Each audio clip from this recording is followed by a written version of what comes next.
د هغې نه بعد سوال دا دی دا ورور وایي چې آیا هر انسان چې مړ کېږي نو دی ملایک کینی د رحمت یا د عذاب او دی ورسره خبرې کوي او که نه او هغوی ورسره خبرې کوي او که نه الجواب بالله التوفیق غدا کله چې نیک انسان مړ کېږي نو د رحمت ملائک الله سبحانه وتعالی په ده پسې رالیږي چې زیری وله ورکړي او چې کله بد عمله جهنمی انسان مړ کېږي او کافر او مشرک مړ کېږي الله سبحانه وتعالی په ده پسې ملائک د عذاب رالیږي چې دله زیری د جهنم ورکړي او دا ملائک ښکاري په دغه ټیم کې دغه سړي ته په چا باندې چې ځنکدن دی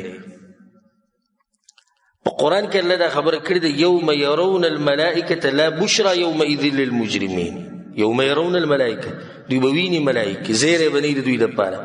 دا د مرګ هغه وخت الله یادوي دا شان الله ولو ترى اذ يتوفى الذين كفروا الملائکه یضربون وجوههم وادبارهم الله و چې ساتي راوباسي د کافرانو نه دا مخونه وله وهي دا ملاګانې وله وهي وبل ذکر الله ولو ترى اذ الظالمون في غمرات الموت والملائكه باسطوا ايديهم اخرجوا انفسكم اليوم تجزون عذاب الهون خبر وتم کوي وروباسي رسا نن بستا پته ولګي نیکانو خلکو مبارک الله وي ان الذين قالوا ربنا الله ثم استقاموا تتنزل عليهم الملائكه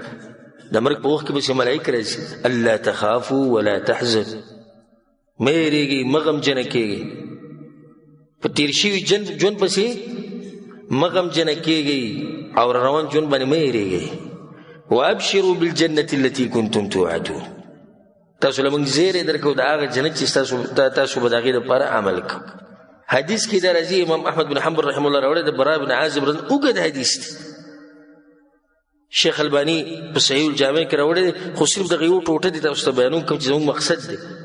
رسول صلی ان العبد المؤمن اذا كان في انقطاع من الدنيا واقبال من الاخره مؤمن چې کله د دنیا نه سفر ختمیږي او د آخرت په سفر باندې وځي او د ساتي دا موږ ټول باندې راځي مؤمن چې کله د دنیا سفر ختمیږي او د آخرت په سفر وځي نزل الیه ملائکه من السماء د اسمان نه به الله ملائک راولیږي بیض الوجوه تک سپین مخونه کأن وجوههم الشمس مخونه دي سي پړقیږي لکه نور چې معهم کفن من اکفان الجنه د جنت نه ځان سره کفنونه هم راوړي وحنوط من حنوط الجنه د جنت نه ځان سره خوشبیان هم راوړي حتى يجلسوا منه مد البصر خواك وتكيني ثم يجيء ملك الموت بیا ملك الموت راشي کم چې مشر حتى يجلسوا عند رأسه سر بخواك وتغ مشر کینی بیا وتوي ايتها النفس الطيبه پاک روحا پاک سا اخرجي الى مغفرة من الله ورضوان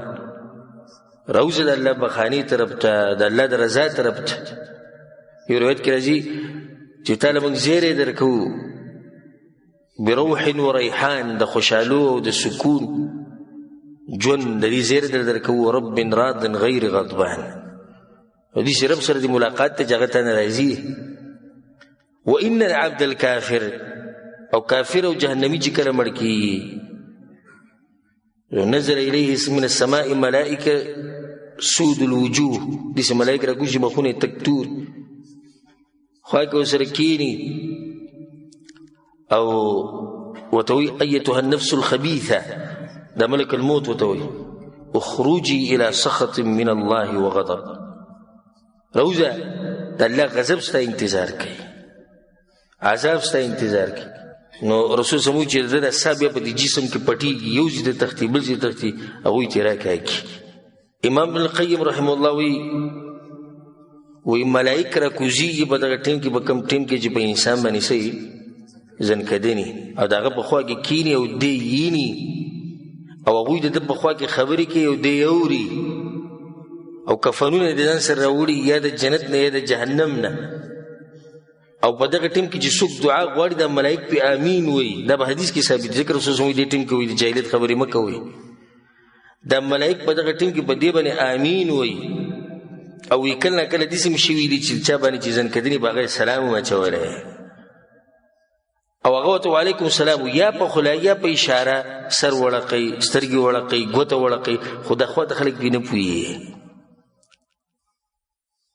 او داسې هم کېږي چې په خولې وایي خو اکثر د خولې ویلو هغه طاقت په هغه کې نه وي او ځکه هغه شیخ اسلام ابن تیمیه رحمه الله وایي چې د بعضو نه ما اورېدلي دي ځنکدن په وخت کې اهلا وسهلا مرحبا بهذه الوجوه په خیر راغلی ښکلي مخونه راځي کښېنئ هلته ما وی اورېدلي او ما ته یو ملګري خبره کوله عالم دی په پاکستان کې وایي زما د مور چې ځنکدنو او زه سره په خوا کې ناست وم او ما هغې له تلقین ورکو د توحید د کلمې او دا مې ورته وایي چې په الله باندې ښه ګمان ساته ته په یو داسې رب پسې ورځي چې هغه مهربانه رب دی مهربانه بادشاه دی هغه به دې وبخ وایي ما ته وایي چې بچی دغه دې ولاړ دي وی دا وی ما په خپله دغه نه وی اورېدلي دي خپلې مور نه مې واورېد هغې راته وایي چې دغه دې ولاړ دي دلیل دی په دې باندې چې دا ملایک چې کوم راکوزېږي دوی ته ښکاره کېږي امام ابن قیم رحمه الله وی ما ته زما شیخ ویلو یعنی شیخ الاسلام ابن تیمیه رحمه الله وی هغه ما ته دا خبره کړې وه چې داسې په کوم شوي دي چې هغه به سلام واچوي دی ورته وعلیکم السلام وایي به ورته وایي راشي دلته کښېنه زه یې ورته وښوي دلته کښېنه او واضح دلیل دی په دې باندې په قرآن کې فلولا اذا بلغت الحلقوم وانتم حينئذ تنظرون ونحن اقرب الیه منکم ولکن لا تبصرون الله موږ ته نږدې یعنې موږ ملایک درلېږلي ولکن لا تبصرون خو تاسو ته نه ښکاري هغه ته ښکاري نو دا دلیل دی په دې باندې چې په چا باندې ځنکدني حاصل د خبرې هم دا شو چې د چا ځنکدني دی ملایک یې او ملایکو سره خبرې هم کوي یا زیری د جنت ورکوي یا زیری د جهنم ورکوي او داسې په کوم شوي دي چې دا سړی ورسره خبرې وکړي والله اعلم او دا وخو په موږ ټولو باندې راځي او سوچ دی او فکر سړی دا خبره سړی فکر ویسي چې موږ ته به کم زیری راکوي